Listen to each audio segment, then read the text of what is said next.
guys, it's Morgan. So today I'm going to be showing you how to make these super delicious and super cute pumpkin spice sugar cookies. The full recipe will be in the description down below. There will be a link to it. It's on my website.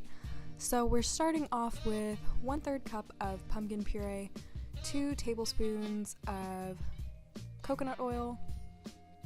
Actually, that's a 1/4 cup. Scratch that. A 1/4 cup of applesauce, a little bit of vanilla extract, and I'm just mixing that all together.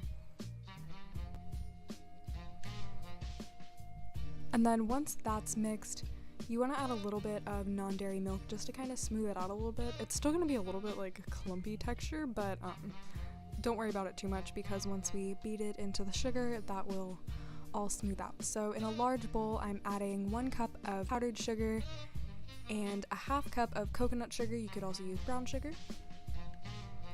Then I'm adding in the pumpkin mixture. Really, you could just mix the pumpkin mixture in the large bowl and then add the sugar, but of course I had to waste a small bowl.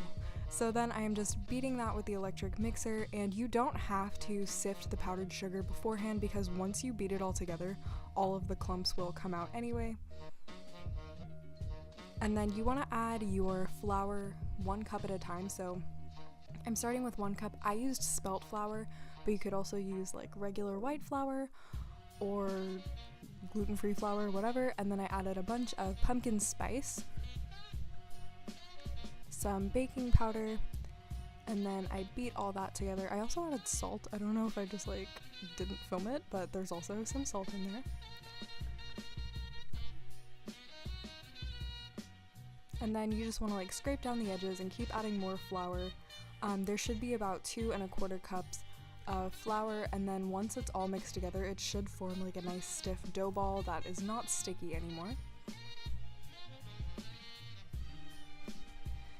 And then once you do form the dough ball, you want to let it chill in the fridge for about an hour in 2 separate parts, just to let everything, come together so that it doesn't fall apart when you're trying to roll it out.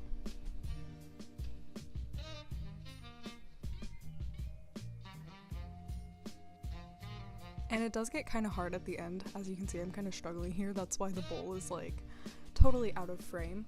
But you want to beat it with the mixer for as long as you can. And while that was chilling, I made the frosting, or the icing, or the glaze, whatever you want to call it. So I did about 1 1/2 cups of powdered sugar, and you just want to keep adding non-dairy milk until you get the consistency that you want. But just add it a little bit at a time because it is super easy to add too much and then your mixture is going to be too runny and then you have to add more powdered sugar and it gets complicated really fast. You could also add vanilla extract if you wanted to, or any kind of food coloring if you wanted to make it a little bit more festive. So yeah, I just mixed that until I got the consistency that I wanted, and then I put it in the fridge until I was ready to frost my cookies. So I started out with 1/2 of the dough and I floured my surface and my rolling pin. You could also do it between 2 sheets of parchment paper, but I prefer to just do it this way. And you want to roll it out to about 1/4 to 1/2 inch thick, depending on how thick or thin you want your cookies. Obviously thicker, you just bake them for a couple minutes longer.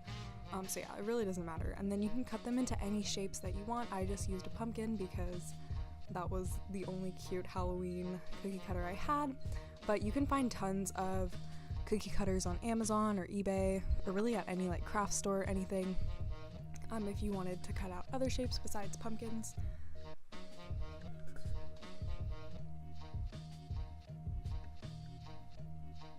So yeah, and then you just want to keep re-rolling out your scraps of dough until you have used all of the dough. So I got about 26 cookies, which I know is kind of random. My first batch was a little bit thicker than my second batch, I believe, but you will probably get anywhere between 25 and 30 cookies. And then to decorate them, I tried to do a little like drizzle thing, but it ended up coming out really bad, so I totally just ditched that idea. So for the other ones, I just topped them with the glaze, and then I put some pumpkin spice on some of them, some orange sugar, chopped walnuts, Halloween sprinkles, and pumpkin seeds. So here are all of them all nice and decorated. And there you have it. Those are your finished cookies.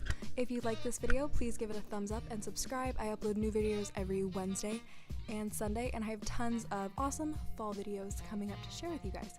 So yeah, that's all I have to say. Thank you guys for watching, and I'll see you in my next video.